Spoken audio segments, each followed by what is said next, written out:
We're going to take a quick look at probability distributions in this video. Our example in this video is going to ask, is this probability distribution below valid? Explain why or why not. So I have the grade that a student might earn in a particular course, along with the probability that they earn that particular grade in the course. Now, in order to be a valid probability distribution, I need three things to be true. They're listed right above this video, but let's talk about them briefly here. The first one is that events must be disjoint. Events must be disjoint. So what that means is there's no overlap between the events right here. So in this case, that shouldn't be a problem because the grade of A is different than a grade of B, is different than a grade of C or D or F.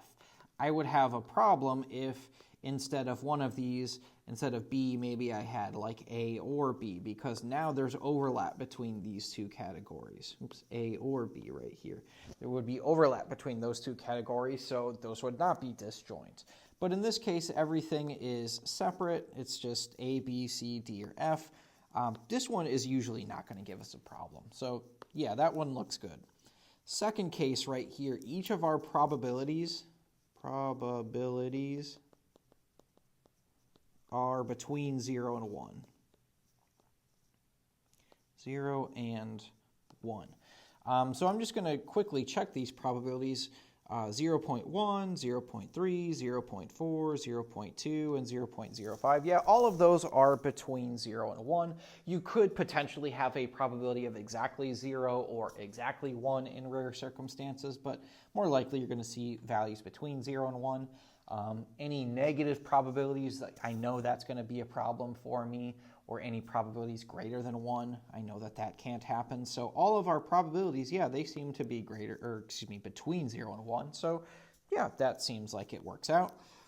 And third and final case, the probabilities must add to be exactly 1. So probabilities add to 1.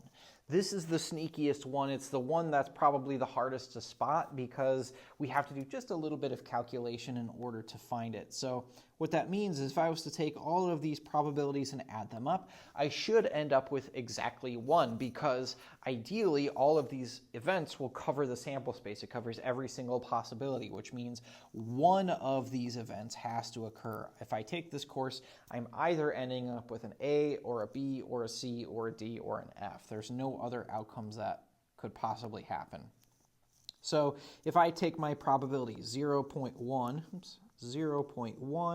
plus 0.3 plus 0.4 plus 0.2 plus 0.05 and added them all up, 0.1 plus 0.3 plus 0.4 plus 0.2 plus 0.05, I ended up with 1.05, which is close to 1, but it's not exactly 1. So this is the one that is causing us a problem. So if I wanted to answer this question, it is not valid.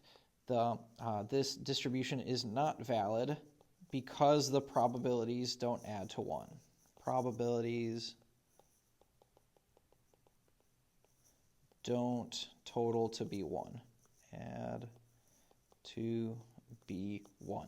And if it's not valid, then it's going to be one of these three reasons. Now, in order to be valid, I have to satisfy all three conditions. So if you check the very first one and the events aren't disjoint, you don't even have to bother checking the other two. You can just give that as your reason. So if it's not valid, it's always, always, always going to be because one of these three conditions is not satisfied.